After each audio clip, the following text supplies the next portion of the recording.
ಒಂದು ಸಣ್ಣ ಹಳ್ಳಿಯಲ್ಲಿ ಅರ್ಜುನ್ ಎಂಬ ಹುಡುಗನಿದ್ದ. ಅವನು ಸಾಹಸ ಕಥೆಗಳನ್ನೇ ಓದುತ್ತಿದ್ದ ಮತ್ತು ಒಂದು ದಿನ ನಿಜವಾದ ಸಾಹಸವನ್ನು ಅನುಭವಿಸಬೇಕು ಎಂಬ ಕನಸು ಹೊಂದಿದ್ದ. ಒಂದು ಬೆಳಗ್ಗೆ ಹಳ್ಳಿಯ ಸಮೀಪದ ಕಾಡಿನಲ್ಲಿ ಒಂದು ರಹಸ್ಯ ಗುಹೆಯ ಬಗ್ಗೆ ಕೇಳಿದ. ಯಾರೂ ಅಲ್ಲಿ ಹೋಗಲು ಧೈರ್ಯ ಮಾಡಿರಲಿಲ್ಲ.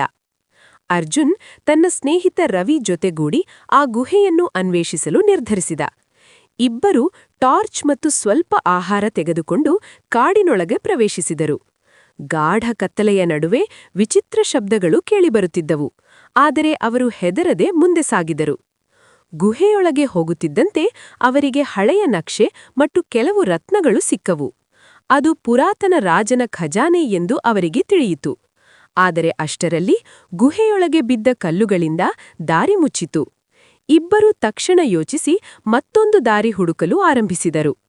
ಕೆಲ ಸಮಯದ ನಂತರ ಅವರು ಒಂದು ಸಣ್ಣ ಬಾಗಿಲು ಕಂಡುಹಿಡಿದರು.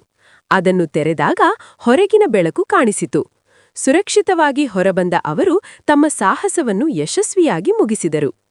ಆ ದಿನದಿಂದ ಅರ್ಜುನ್ ಮತ್ತು ರವಿ ಹಳ್ಳಿಯಲ್ಲೇ ಸಾಹಸಿಗಳಾಗಿ ಪ್ರಸಿದ್ಧರಾದರು.